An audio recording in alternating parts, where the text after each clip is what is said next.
Hi everyone, for today's video, I'm going to show you on how we are going to private our featured photos on Facebook.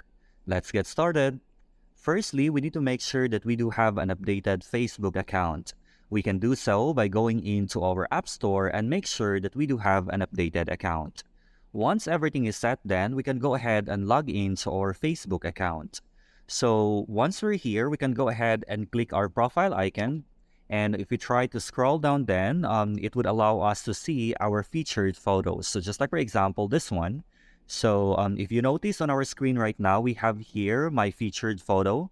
And technically, if we're going to click the three dots here, we don't have an option wherein we can make this one as private. Because for sure, when you say featured, it is viewable. The only thing that we can do then is to manage the one who can see or view our featured photo. So we can do that one by following the next steps that I'll be telling to you. Let's proceed then by going into the home page. So once we are here, we can go ahead and click the three lines here. And right after that, we're going to click the gear icon so that we will be routed on the settings. And once we are here, we can go ahead and scroll down. And under audience and visibility, we can go ahead and click stories.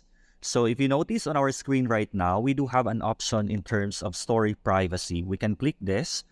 By this time, we can now change the setting or manage the one who can view our featured photo. So at this moment, it is set for public. So therefore, anyone can view the featured photo on my account. So if I wish that that would be limited, I can set that one to friends only. Or I can also have this option, hide story from, wherein I will be hiding my story on a particular account or person.